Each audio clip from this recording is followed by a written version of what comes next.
Olá pessoal, tudo bem? Eu sou Ivo Donner da PsiTV BSB e hoje eu estou aqui para conversar com vocês sobre anomia, seguindo a sériezinha de vídeos que a gente tem feito que fala sobre temas da psicologia social. Muito bem, então o que é anomia? Vejam bem, anomia tem dois significados dentro da psicologia. Tá? Na psicologia, na neuropsicologia, ela significa a incapacidade de uma pessoa de nomear um objeto, né? De reconhecer um objeto. Então vamos dizer, quando a pessoa faz uma cirurgia no cérebro, né, chamada split brain, que secciona o corpo caloso, separando os dois hemisférios cerebrais, ela perde a capacidade de identificar um objeto pelo tato com uma das mãos. Por quê? Os hemisférios não se comunicam. Então, isso é anomia em neuropsicologia. Mas o que é anomia em psicologia social? Em psicologia social, a anomia é uma situação na qual uma sociedade deixa de ter ou deixa de seguir as regras sociais e se transforma num estado sem normas que dirijam o comportamento e a vida social. E, a partir disso, se implanta o caos e a barbárie. Esse termo foi criado por um sociólogo francês chamado Émile Durkheim. E esse mesmo sociólogo dizia no prefácio da tese de doutorado dele, dizia o seguinte: as paixões humanas só se detêm diante de um poder moral que respeitem. Se falta uma autoridade moral desse gênero, impera a lei do mais forte. Latente ou agudo, há necessariamente um estado de guerra crônico. Em outros tempos, as funções econômicas só tinham um papel secundário. Hoje, ocupam o primeiro plano. Ou seja, Durkheim, lá em 1890, 1895, já nos dizia que a função econômica havia assumido uma dimensão muito maior do que ela poderia eventualmente colocar. E ele escreve então que essas paixões humanas só se detêm diante disso. Mas o que seria então e por que é que eu estou trazendo esse tema exatamente nesse momento? Porque no Brasil, né, tanto a grande mídia, né, a mídia mainstream, como alguns integrantes dos poderes têm todos os dias, ou muito frequentemente, nos levado a um estado de anomia. Por quê? Porque nos dão informações com duplo sentido. Porque nos dão informações que contrariam uma a outra, nos colocando num estado de dissonância cognitiva, como eu já falei em alguns vídeos atrás. Muito bem, então, na dissonância cognitiva, o que é que vai acontecer?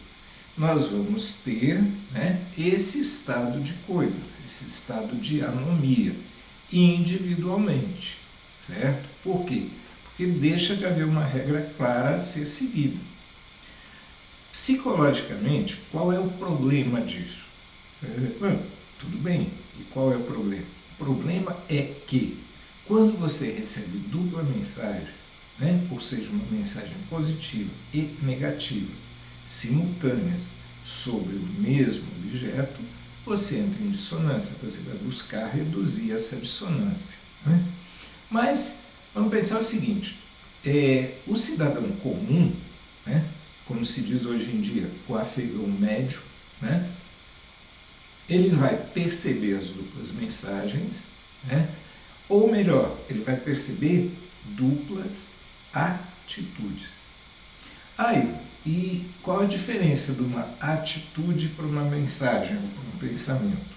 A diferença é muito grande. Tá? Por quê? Porque atitude, gente, é algo que se faz. Não é algo que se pensa, não é algo que apenas se cogita, não é apenas uma informação que se tem. É preciso, na atitude, que existam 3 componentes que se relacionam entre si, que são o componente afetivo, o componente cognitivo e o componente comportamental. Muito bem, mas como é que esse estado de anomia, que nos leva a atitudes que jazinho eu vou explicar, acabam perdendo muito do sentido, como é que a gente chegou nesse estado? Então eu convido vocês para a gente revisar a história recente. Vamos lá. Vocês lembram do impeachment, da presidente Dilma Rousseff? Muito bem. Quando houve esse impeachment, o que é que aconteceu? O artigo da Constituição é muito claro. Sendo o governante impedido, ele perderá também os direitos políticos por 8 anos. O que aconteceu? Rasgaram esse artigo ao meio. E a nossa ex-presidente sofreu o impedimento, porém não perdeu os poderes. Isso me lembra bastante o poema do Eduardo Alves da Costa, chamado No Caminho com Mayakovsky. E nesse poema, No Caminho com Mayakovsky, ele fala: na primeira noite eles entram em nosso jardim, roubam uma flor e nós não dizemos nada. E foi assim. Nós vimos um ministro rasgar a Constituição, rasgar um artigo da Constituição ao meio, e nós não dissemos nada. Bom, a partir dali, mais e mais ações inconstitucionais e antidemocráticas, no verdadeiro sentido da palavra, foram tomadas por pessoas muito poderosas na nossa sociedade. E a gente não disse nada. Agora, esses mesmos que fizeram isso simplesmente ficam calados ou desqualificam, desconsideram uma flagrante e comprovada mudança, ou vamos dizer assim, falta de inserção de alguns spots da campanha de um candidato. Simplesmente passa em branco. Tudo bem, ok. E até é bom que passe, porque vejam, há 3 dias das eleições ninguém conseguiria fazer todos esses spots serem veiculados, A rádio ia ter que passar 24 horas por dia dando spot, ninguém aguenta isso. Então, tá certo. Bom, vamos desqualificar isso aí, vamos deixar para lá. Tudo bem. Muito bem, mas a questão maior não é essa. A questão é onde é que isso nos leva? Qual é o caminho que nós vamos tomar em função disso? Bom, tem um vídeo anterior aí, quem acompanha o canal e quem olhar vai ver, em que eu falo de uma teoria da persuasão, de Pet Cassioppo, em que eles fazem uma analogia e mostram que a mudança de atitude pode ser feita por 2 rotas. Uma que eles chamaram de rota central, que é aquela em que eu considero argumentos que são relevantes a um determinado assunto, e a outra que eles consideram a rota periférica, que não leva nenhum argumento relevante ao assunto em conta, simplesmente leva a questão emocional. Porém, observem que tudo isso não forma uma atitude. E por que não forma uma atitude? Porque para que eu tenha uma atitude, eu tenho que ter 3 componentes: afetivo, cognitivo e comportamental. O componente afetivo é aquele componente em que eu simplesmente gosto ou não gosto de alguma coisa. E esse não cabe questionamento. Observem, vocês já viram uma pessoa apaixonada? Quando você pergunta para ela, mas por que você está apaixonado por essa pessoa? Ela não precisa ter uma justificativa, e normalmente nem tem. Por quê? Porque ela está olhando simplesmente para a rota periférica. Eu gosto. Observem que essa é uma emoção muito primária, muito infantil. Por que ela é muito infantil? Porque, como nos dizia Freud, né, a criança atua apenas pelo id. Ou, trazendo para uma modernidade melhor, né, nos dizia Eric Berne, no estado de ego criança. A criança, ela quer satisfazer um desejo. Não importa a consequência, não importa a condição que ela tenha para satisfazer ou não aquele desejo. Então, se a criança quer um picolé, ela quer o picolé. Ela não quer saber se o pai ou a mãe tem dinheiro para comprar o picolé, se ela vai ficar resfriada ou se ela está resfriada e por isso não é recomendável que ela coma o picolé. Mas, enfim, esse é um estado em que a gente trata apenas da rota periférica. Né? Eu quero porque eu quero. E para isso, gente, não precisa ter justificativa. Gostar ou não gostar é uma questão de foro íntimo. Muito bem. Mas e o componente cognitivo? Aí sim, esse exige raciocínio. Esse exige que você vá atrás, pesquise, compare aquele objeto. Por exemplo, vamos pegar um exemplo simples. Você quer comprar um carro. Aí você vai lá na concessionária e como é que você escolhe esse carro? Você olha para o carro e diz, esse é bonito, vou levar. Sem saber de estabilidade, sem saber de potência do motor, sem saber de nada. Simplesmente compra o carro porque é bonito e pronto. É um direito seu? É claro que é um direito seu. Porém, isso aí poderá ou não trazer alguma consequência ruim para você. Essa é a rota periférica. Você escolhe apenas pela paixão. E, voltando lá no início, no Durkheim, as paixões humanas só se detêm diante de um poder moral que respeita. Bom, onde é que está o poder moral do nosso país atualmente? Onde é que ele se encontra? Onde é que ele está fixado? Onde é que ele está ancorado? Temos que estudar isso, temos que descobrir isso.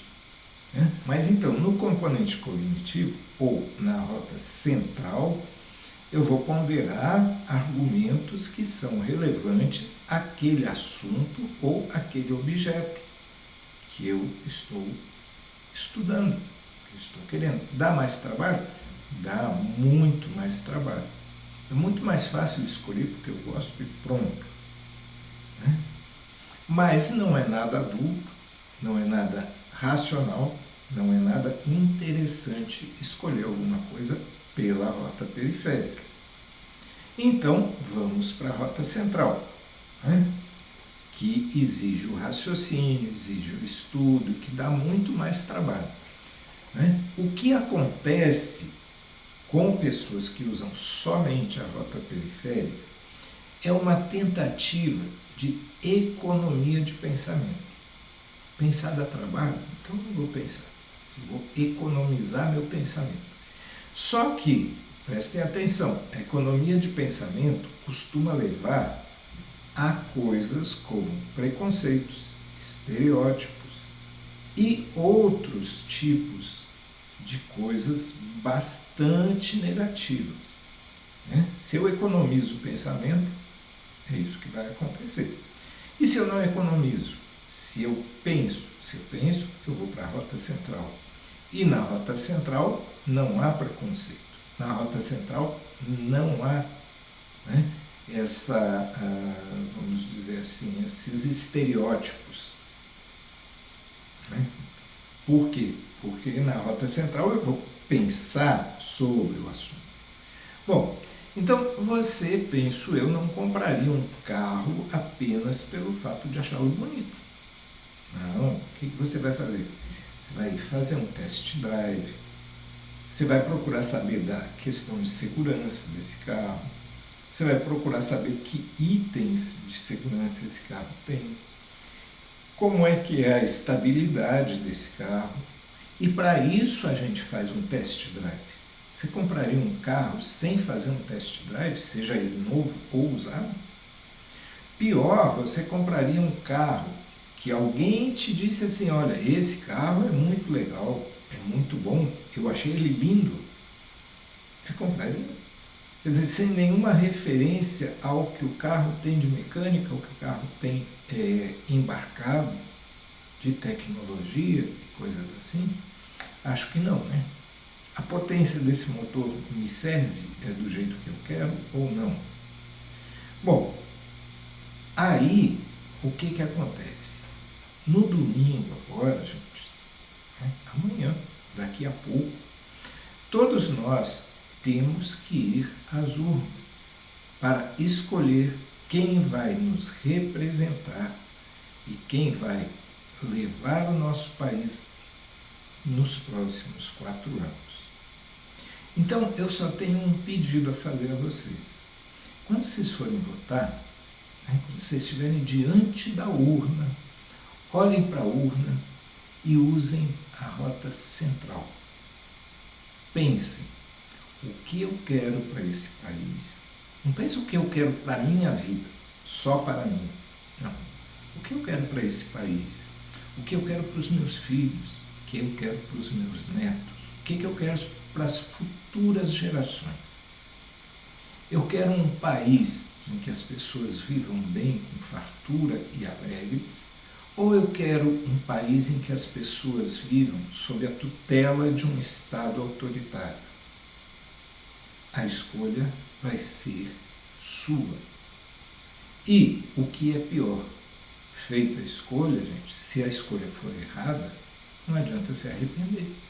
Não tem código do consumidor para dizer assim, se você se arrepender, você tem até 15 dias para trocar a mercadoria.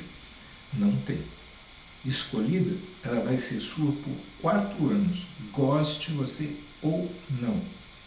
No mínimo por 4 anos, porque tem algumas coisas que eu estou vendo aí que parecem me dizer que o projeto é ficar mais do que 4 anos. Então, pessoal, era isso que eu queria dizer para vocês. Psicologicamente, tá? Psicólogos e psicólogas, prestem atenção. O que você escolheu hoje, pela sua rota periférica, ou melhor, o que você escolher amanhã, pela sua rota periférica, vai estar presente na sua vida pelos próximos 4 anos. E pense, como é que foram os últimos 4 anos e como é que foram os 4 anos anteriores a esse. E tome a sua decisão. Gente, boa votação para vocês. Muito obrigado a quem teve a paciência de assistir até aqui. Um grande abraço e até o próximo vídeo.